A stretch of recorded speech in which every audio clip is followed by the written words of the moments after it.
ಒಂದೂರಿನಲ್ಲಿ ರಮೇಶ್ ಅನಾಮಿಕಾ ಅನ್ನುವ ದಂಪತಿಗಳಿದ್ದರು. ಅವರದ್ದು ಬಡ ಕುಟುಂಬ. ರಮೇಶ್ ದಿನವೂ ಸೌದೆ ಹೊಡೆದುಕೊಂಡು ಬಂದು ಅದರಿಂದ ಬಂದ ದುಡ್ಡಿನಿಂದ ಅನಾಮಿಕಳನ್ನು ಬಹಳ ಚೆನ್ನಾಗಿ ನೋಡಿಕೊಳ್ಳುತ್ತಿದ್ದನು. ಅನಾಮಿಕಾ ರಮೇಶರಿಗೆ ಮದುವೆಯಾಗಿ ಬಹಳ ದಿನಗಳಾದರೂ ಅವರಿಗೆ ಮಕ್ಕಳು ಆಗದೇ ಇದ್ದಿದ್ದರಿಂದ ಬಹಳ ದುಃಖ ಪಡುತ್ತಿದ್ದರು. ಒಂದು ದಿನ ಅನಾಮಿಕಾ, ಮಾಮ, ನಮಗೆ ಲಗ್ನ ಆಗಿ ಬಹಳ ದಿನ ಆಯ್ತು.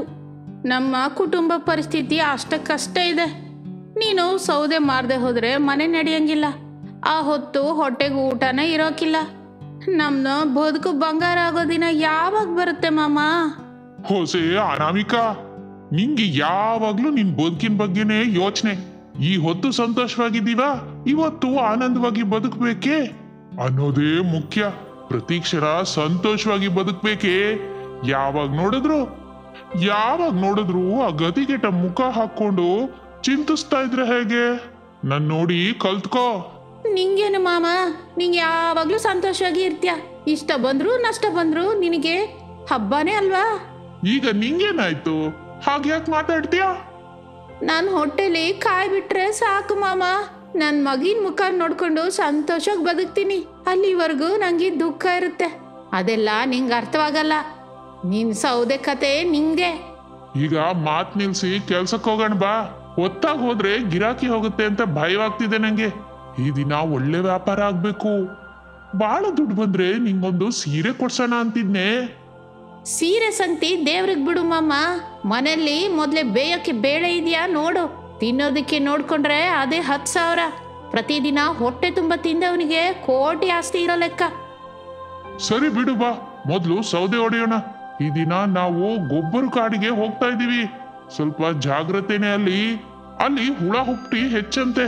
ನಿಂಗೇನಾದ್ರೂ ಹಾಗಾದ್ರೆ ನಾನ್ ನೋಡ್ತೀನಿ. ನೀನು ಕೂಡ ನಂಗೇನಾದ್ರೂ ಹಾಗೆ ನೋಡ್ಬೇಕು. ಹಾಗೇನೆ ಮಾವ. ಆ ದಿನ ಅನಾಮಿಕಳನ್ನು ಕರೆದುಕೊಂಡು ರಮೇಶ್ ಗೊಬ್ಬರ ಅಡವಿಯೊಳಗೆ ಹೋದನು. ಬಹಳ ಒಣಗಿದ ಸೌದೆ ಕಡಿದುಕೊಂಡು ಬಂದು ಮಾರಿದರು.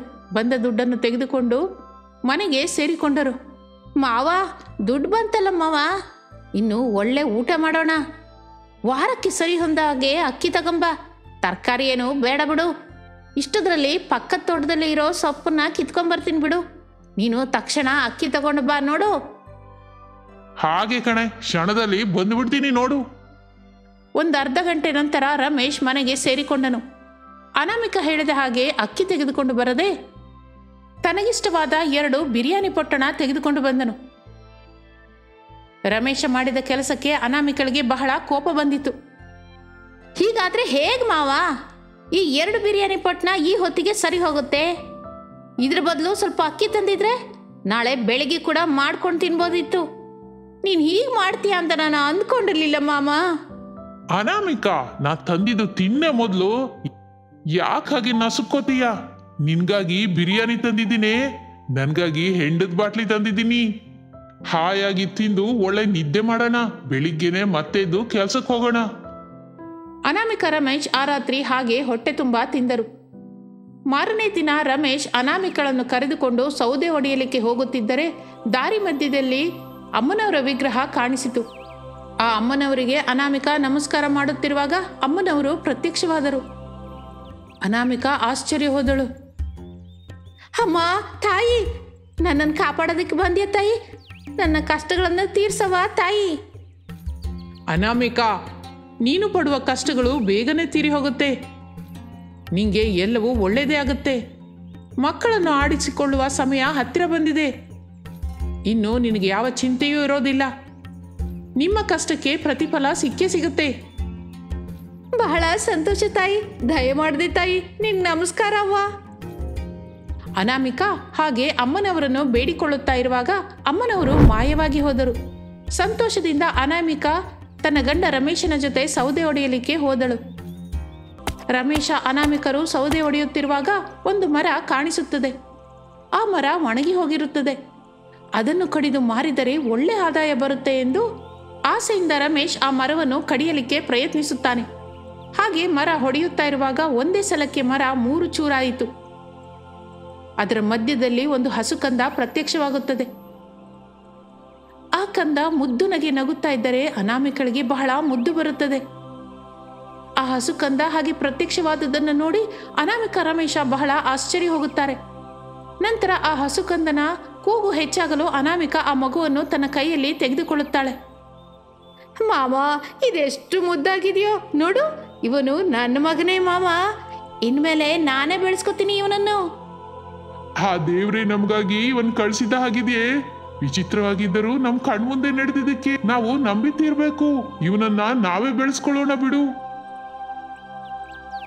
ಆ ದೇವರೇ ಪ್ರತ್ಯಕ್ಷವಾಗಿ ನಮಗೆ ವರ ಕೊಟ್ಟಿದ್ದಾನೆ ಮಾಮ. ಎಷ್ಟು ಆನಂದವಾಗಿದೆಯೋ. ಈ ಮಗು ನನ್ನ ಮಗುನೇ ಮಾಮ. ಈ ದಿನದಿಂದ ನಾನು ಅಮ್ಮ ಆಗಿ ಹೋದೆ. ಈ ಆನಂದಕ್ಕೆ ಹದ್ದೇ ಇಲ್ಲ ಮಾವ. ಇನ್ನು ನನಗೆ ಪ್ರತಿದಿನವೂ ಹಬ್ಬವೇ. ಈ ಮಗುನ ನಾವು ಬಹಳ ಮುದ್ದಾಗಿ ಬೆಳೆಸೋಣ್ವಿ. ಈ ದಿನಕ್ಕೆ ಸೌದೆ ಹೊಡೆಯೋದು ಬೇಡ. ಇನ್ನು ಇವನ್ನ ಕರ್ಕೊಂಡು ಮನೆಗೆ ಹೋಗೋಣ ಬಾ. ಹೌದು ಮಾಮ, ಹತ್ತು ಮಗುವಿನ ಗಂಟಲು ಒಣಗೋಗಿದೆ. ಇವನ್ನ ಕರ್ಕೊಂಡು ಮನೆಗೆ ಹೋಗೋಣ ನಡಿ. ಅನಾಮಿಕ ರಮೇಶರು ಮಗುವನ್ನು ಮನೆಗೆ ಕರೆದುಕೊಂಡು ಹೋಗುತ್ತಾರೆ. ಮನೆಯಲ್ಲಿ ತಮ್ಮ ಮುಂದೆ ಆ ಮಗುವನ್ನು ನೋಡಿ ಆ ದಂಪತಿಗಳು ಉಬ್ಬಿ ಹೋಗುತ್ತಾರೆ. ಅವರ ಆನಂದಕ್ಕೆ ಹದ್ದೇ ಇರುವುದಿಲ್ಲ. ಮಾಮ, ಅವನ ನಗು ನೋಡು, ಎಷ್ಟು ಆನಂದವಾಗಿದೆ. ಬಂಗಾರ ಮುದ್ದು.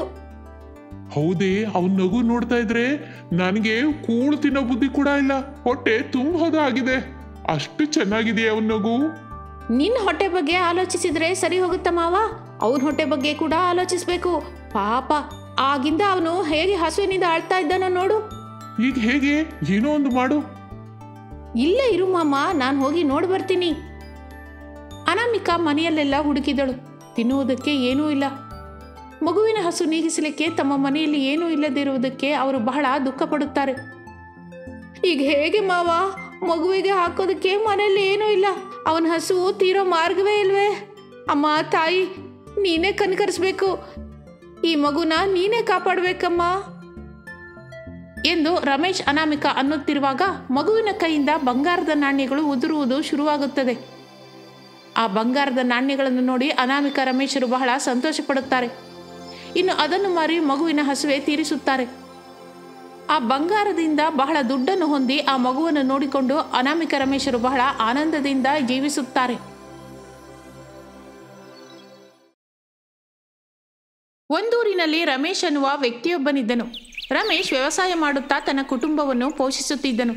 ತನ್ನ ಹೊಲದಲ್ಲಿ ಬೆಳೆದ ತರಕಾರಿಯನ್ನು ಮಾರಾಟ ಮಾಡುತ್ತಾ ಅದರಿಂದ ಬಂದ ದುಡ್ಡಿನಿಂದ ತನ್ನ ಮನೆಗೆ ಬೇಕಾದ ವಸ್ತುಗಳನ್ನು ತೆಗೆದುಕೊಂಡು ಬರುತ್ತಿದ್ದನು. ರಮೇಶನ ತಾಯಿ ಶಾರದಾ ಯಾವಾಗಲೂ ತನ್ನ ಮಗನನ್ನು ಬೈಯುತ್ತಲೇ ಇದ್ದಳು. ರಮೇಶನ ಹೆಂಡತಿ ಅನಾಮಿಕಾ ಕೂಡ ಸ್ವಲ್ಪವೇ ಸ್ವಲ್ಪ ದುಡ್ಡು ತೆಗೆದುಕೊಂಡು ಬರುತ್ತಾನೆ ಅಂತ ರಂಪ ಮಾಡುತ್ತಿದ್ದಳು. ಒಂದು ದಿನ ಅನಾಮಿಕಾ, ಏನು ಅಂದರೆ ನೀವು ತರಕಾರಿ ಮಾರಿಕೊಂಡು ಬಂದರೆ ನಮಗೆ ಆದಾಯ ಹೇಗೆ ಬರುತ್ತೆ ಹೇಳಿ? ನೀವು ಈ ಕೆಲಸ ಮಾಡೋದು ಬಿಡೋದೊಳ್ಳೆಯದು. ಇನ್ನು ಹಾಗಂದ್ರೆ ಹೇಗೆ ಅನಾಮಿಕಾ? ನನಗೆ ಬರೋ ಕೆಲಸ ಅದೊಂದೇ ಅಲ್ವಾ? ಇನ್ನೇನ ಕೆಲಸ ಮಾಡುವಂತೀಯಾ? ತರಕಾರಿ ಮಾರ್ತಾ ಇದ್ರೆ ಬಹಳ ನಷ್ಟ ಬರುತ್ತಲ್ವಾ?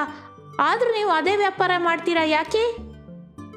ನೋಡು ಅನಾಮಿಕಾ, ನಾನು ತರಕಾರಿ ಮಾರೋದು ಲಾಭಕ್ಕಾಗಿ ಅಲ್ಲ, ಅದು ನಮ್ಮ ಹೊಟ್ಟೆ ತುಂಬೋದಕ್ಕಾಗಿ. ಅದರಲ್ಲಿ ನನಗೆ ಸಂತೋಷ ಇದೆ. ಅದಕ್ಕೆ ನಾನು ಈ ಕೆಲಸ ಮಾಡ್ತಾ ಇದ್ದೀನಿ. ನೀವಿಲ್ಲಿ ಹಾಗೆ ಅಂತ ಇರಿ. ನಾವು ನಷ್ಟದಲ್ಲಿ ಮುಳುಗಿ ಹೋಗ್ತಿದ್ದೀವಿ. ನಂತರ ನಾನು ಅತ್ತೆ ರೋಡ್ ಮೇಲೆ ಭಿಕ್ಷೆ ಎತ್ತಬೇಕು. ಹೇ ಮಗನೇ, ಸೊಸೆ ಹೇಳಿದ್ದು ನಿಜವೇ ಅಲ್ವೇನೋ? ನಾವು ಇಷ್ಟರವರೆಗೂ ಆ ತರಕಾರಿ ವ್ಯಾಪಾರದ ಮಾಡುತ್ತಿದ್ದರೂ ಎಂತಹ ಲಾಭವೂ ಬರಲಿಲ್ಲ. ಆದ್ದರಿಂದ ನಾವು ನಷ್ಟದಲ್ಲಿವೇ ಇದ್ದೆವು. ಇನ್ನು ನಾವು ಬದಲಾಗದೆ ಹೋದರೆ ಹೇಗೆ ಹೇಳು? ನೀನು ನನಗೆ ಹಿಡಿಸದ ಕೆಲಸ ಮಾಡೋದ್ರಿಂದ ನಾನು ನಿನಗೆ ಇಷ್ಟ ಬಂದ ಹಾಗೆ ಬೈತಾ ಇರ್ತೀನಿ. ಆದರೂ ಕೂಡ ನಿನ್ನಲ್ಲಿ ಬದಲಾವಣೆ ಇಲ್ಲ. ನೋಡಿ, ನನಗೆ ಈ ವ್ಯಾಪಾರ ಸರಿಯಾಗಿ ಲಾಭ ತರ್ತಾ ಇಲ್ಲ. ಬಹಳ ದುಡ್ಡು ಬರೋ ವ್ಯಾಪಾರ ಮಾಡೋಣ. ನೀವು ಬೇಗನೆ ಏನೋ ಒಂದು ಆಲೋಚಿಸಿ, ನಮ್ಮೆಲ್ಲರಿಗೂ ಬಹಳ ಒಳ್ಳೆಯದು. ನೋಡು ಅನಾಮಿಕಾ, ನೀನು ಮಾತನಾಡುವುದು ಬಹಳ ತಪ್ಪು. ನನಗಿಷ್ಟವಾದ ಕೆಲಸ ಮಾಡಬೇಡ ಅಂತೀಯಾ? ಹಾಗಾದ್ರೆ ನಾನು ಈ ಮನೆಯಲ್ಲೇ ಇರೋದಿಲ್ಲ ಎಂದು ರಮೇಶ್ ಅಲ್ಲಿಂದ ಹೊರಟು ಹೋಗುತ್ತಾನೆ. ಅನಾಮಿಕಾ ಶಾರದರು ರಮೇಶ್ ಅಂದ ಮಾತಿಗೆ ಬಹಳ ದುಃಖ ಪಡುತ್ತಾರೆ. ಆ ರಾತ್ರಿ ಅನಾಮಿಕಾ ತನ್ನ ಗಂಡನ ಹತ್ತಿರ ಮತ್ತೊಂದು ಸಲ ಮಾತನಾಡುತ್ತಾಳೆ. ನೋಡಿ, ನಾವು ಈಗ ಬಹಳ ದುಡ್ಡು ಸಂಪಾದಿಸಿದರೆ ನಾಳೆ ದಿನ ನಮಗೆ ಯಾವ ಹಾನಿಯೂ ಆಗೋದಿಲ್ಲ, ಯಾವ ತೊಂದರೆನೂ ಬರೋದಿಲ್ಲ.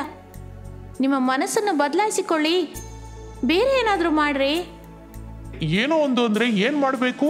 ನೀವು ನನ್ನನ್ನ ಬಲವಂತ ಮಾಡ್ತಾ ಇದ್ದೀರಾ. ಸರಿ, ಇನ್ ಹಾಗಾದ್ರೆ ಏನ್ ಮಾಡೋಣ? ನೀನೇ ಹೇಳು. ನೀನ್ ಹೇಳಿದ್ದೆ ನಾನು ಕೇಳ್ತೀನಿ. ಸರಿ ಹೇಳು. ನೀವು ಮಾರುವ ತರಕಾರಿಯನ್ನು ನೀವು ದಿನವೂ ಮಾರಾಟ ಮಾಡಬೇಡಿ, ಅವುಗಳನ್ನು ತಂದು ನಮಗೆ ಕೊಡಿ. ನಂತರ ಅತ್ತೆ ನಾನು ಏನು ಮಾಡ್ತೀವೋ ನೀವೇ ನೋಡಿ. ಇಷ್ಟಕ್ಕೂ ನಾನ್ ತಂದ ತರಕಾರಿನ ನೀವೇನ್ ಮಾಡ್ತೀರೇ? ಅದೆಲ್ಲ ನಾನು ನಿಮಗೆ ಆಮೇಲೆ ಹೇಳ್ತೀನಲ್ಲ, ಮೊದಲು ನೀವು ನಾನು ಹೇಳಿದ ಹಾಗೆ ಮಾಡಿ. ರಮೇಶ್ ತನ್ನ ಹೆಂಡತಿ ಹೇಳಿದ ಹಾಗೆ ಕೇಳುತ್ತಾನೆ. ತರಕಾರಿ ಮಾರದೆ ಅದನ್ನು ತೆಗೆದುಕೊಂಡು ಬಂದು ಅನಾಮಿಕಳಿಗೆ ಕೊಡುತ್ತಾನೆ. ಅನಾಮಿಕ ಶಾರದಾ ಆ ತರಕಾರಿಗಳಿಂದ ಪಕೋಡ ಮಾಡಲಿಕ್ಕೆ ಶುರು ಮಾಡುತ್ತಾರೆ.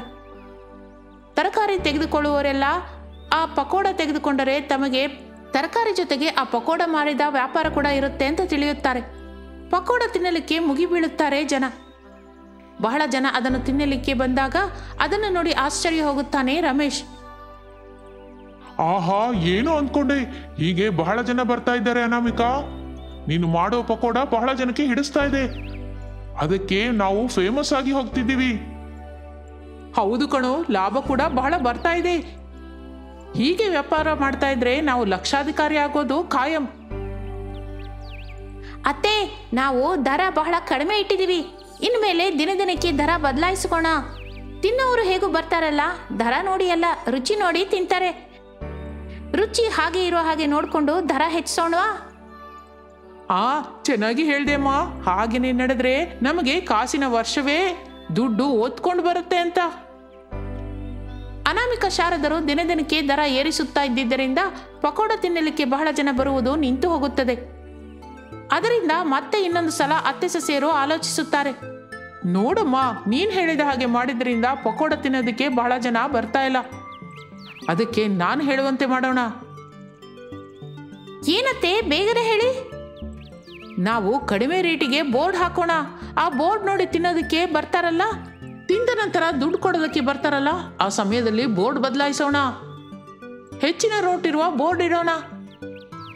ಆಗ ನಮ್ಮ ಹತ್ರ ಪಕೋಡ ತಿಂದವರು ಖಚಿತವಾಗಿ ನಾವು ಹೇಳಿದ ದುಡ್ಡು ಕೊಟ್ಟು ತಿಂತಾರೆ. ಹೇಗಿದೆ ನನ್ನ ಪ್ಲಾನ್? ಅಬ್ಬಾ, ಸಖತ್ತಾಗಿದೆ ಅತ್ತೆ, ನೀವು ಸೂಪರ್. ನಾವು ಹೀಗೆ ಮಾಡಿದ್ರೆ ಒಳ್ಳೆ ಲಾಭ ಹೊಂದಬಹುದು. ನೀವು ಮಾಡೋದು ಬಹಳ ದೊಡ್ಡ ತಪ್ಪು. ಹೇಗೂ ನೀವು ಮಾಡ್ತಾ ಇರೋ ಪಕೋಡ ಚೆನ್ನಾಗಿದೆ ಅಂತ ಎಲ್ಲರೂ ಹೇಳ್ತಿದ್ದಾರಲ್ಲ, ನಾಳೆಯಿಂದ ಇನ್ನೂ ಸ್ವಲ್ಪ ಹೆಚ್ಚು ಪಕೋಡ ಮಾಡೋಣ. ಆಗ ನಿಮ್ಮ ಆದಾಯ ಕೂಡ ಹೆಚ್ಚಾಗುತ್ತಲ್ಲ. ಆದಾಯ ಅಷ್ಟೇನೂ ಹೆಚ್ಚಾಗೋದಿಲ್ಲ ಮಹಾನುಭಾವ. ನಾವು ಪಡೋ ಕಷ್ಟಕ್ಕೆ ಅಷ್ಟು ಆದಾಯ ಸರಿ ಹೋಗೋದಿಲ್ಲ. ನಮಗೆ ಇನ್ನೂ ಹೆಚ್ಚಿನ ಆದಾಯ ಬೇಕು. ಹೌದೌದು, ನಮಗಿನ್ನೂ ಹೆಚ್ಚು ಆದಾಯ ಬೇಕು. ಆಗ್ಲೇ ನಾವು ಅಂದ್ಕೊಂಡಿದ್ದನ್ನ ಸಾಧಿಸ್ತೀವಿ. ಚಿಚಿ, ನೀವು ಬದಲಾಗೋದಿಲ್ಲ, ನಿಮ್ಮ ಬುದ್ಧಿ ಬದಲಾಗೋದಿಲ್ಲ. ಅತ್ತೆ ಸೊಸೆಯರು ಮಾಡುವ ಕೆಲಸ ರಮೇಶನಿಗೆ ಇಷ್ಟವಾಗುವುದಿಲ್ಲ. ಪಕೋಡ ತಿನ್ನೋದಕ್ಕೆ ಬರುವ ಜನರು ಕಡಿಮೆ ರೇಟ್ ನೋಡಿ ತಿನ್ನಲಿಕ್ಕೆ ಬರಲು ಶುರು ಮಾಡಿದರು. ತಿಂದ ನಂತರ ಹೆಚ್ಚಿಗೆ ದರ ಇರುವ ಬೋರ್ಡ್ ನೋಡಿ ಹಣ ಕೊಟ್ಟು ಹೋಗುತ್ತಿದ್ದರು. ಹಾಗೆ ಬಹಳ ದಿನ ಕಳೆಯಿತು. ಅತ್ತೆ ಸೊಸೆಯರು ಮಾಡುವ ಮೋಸ ಆ ಬಾಯಿಂದ ಈ ಬಾಯಿಗೆ ಹರಡಿ ಕೊನೆಗೆ ಆ ಊರಿನ SI ರವೀಂದ್ರನಿಗೆ ಕೂಡ ಸೇರಿತು. SI ರವೀಂದ್ರ ಮಾರುವೇಷದಲ್ಲಿ ಅತ್ತೆ ಸೊಸೆಯರು ಪಕೋಡ ಮಾರುವ ಜಾಗದಲ್ಲಿ ಬಂದನು. ಅತ್ತೆ ಸೊಸೆಯರ ಕೈಯಲ್ಲಿ ಅವನು ಕೂಡ ಮೋಸ ಹೋದ ನಂತರ ತನ್ನ ಅಸಲ ರೂಪವನ್ನು ತೋರಿಸಿದನು. ತಿಳಿದು ಹೋಯ್ತು, ನೀವು ಮಾಡುವ ಮೋಸ ನಾನು ಕಂಡು ಹಿಡಿದೆ. ಈ ಊರಿನ SI ರವೀಂದ್ರ ನಾನು. ನಿಮ್ಮ ಮೋಸ ಹೆಚ್ಚಾಗಿ ಹೋಯ್ತು. ನೀವು ನನ್ನ ಜೊತೆ ಪೊಲೀಸ್ ಸ್ಟೇಷನ್ಗೆ ಬನ್ನಿ. ನೀವು ಜೈಲಿಗೆ ಹೋಗೋದು ಖಾಯಂ. ಅಯ್ಯೋ SI ರವರೇ, ನಿಜವಾಗಿ ನಮ್ಮನ್ನು ಕ್ಷಮಿಸಿ. ಹೌದು, ಏನೋ ದುಡ್ಡಿಗಾಗಿ ಹೀಗೆ ಆಸೆ ಪಟ್ಟು ಹೀಗೆ ಮಾಡಿದ್ವಿ. ನಮ್ಮನ್ನು ಬಿಟ್ಟು ಬಿಡಿ, ಬೇಕು ಅಂದ್ರೆ ನಿಮಗೆ ದುಡ್ಡು ಕೊಡ್ತೀವಿ. ಇನ್ನು ಲಾಭ ಇಲ್ಲ, ನೀವು ಜೈಲಿಗೆ ಹೋಗ್ಬೇಕಾದ್ದೆ. ಅಲ್ಲಿ ಜೈಲಿನ ಕೂಳು ತಿಂದ್ರೆ ನಿಮಗೆ ನೀವು ಮಾಡಿದ ತಪ್ಪು ತಿಳಿಯುತ್ತೆ. ಇಲ್ಲ ಸ್ವಾಮಿ, ಹಾಗೆ ಮಾಡಬೇಡಿ. ನಾವು ಇಂಥ ತಪ್ಪು ಇನ್ನು ಮಾಡೋದಿಲ್ಲ. ಇನ್ನು ನಾವು ಯಾರಿಗೂ ಮೋಸ ಮಾಡೋದಿಲ್ಲ ರೀ, ನಮ್ಮನ್ನು ಕ್ಷಮಿಸಿ. SI ರವೀಂದ್ರನ ಮಾತಿಗೆ ಅತ್ತೆ ಸೊಸೆಯರಲ್ಲಿ ಬದಲಾವಣೆ ಬಂದಿತು. ಕಣ್ಣೀರಿನಿಂದ ಬೇಡಿಕೊಳ್ಳುತ್ತಿದ್ದರೆ ರವೀಂದ್ರ ಅವರನ್ನು ಕ್ಷಮಿಸಿ ಬಿಟ್ಟು ಬಿಡುತ್ತಾನೆ. ಇನ್ನು ಆ ದಿನದಿಂದ ಅತ್ತೆ ಸೊಸೆಯರು ನಿಜಾಯಿತಿಯಿಂದ ವ್ಯಾಪಾರ ಮಾಡಿಕೊಂಡು ಜೀವಿಸುತ್ತಾರೆ. ರಮೇಶ್ ಅವರಲ್ಲಿ ಬಂದ ಬದಲಾವಣೆ ನೋಡಿ ಆನಂದಿಸುತ್ತಾನೆ.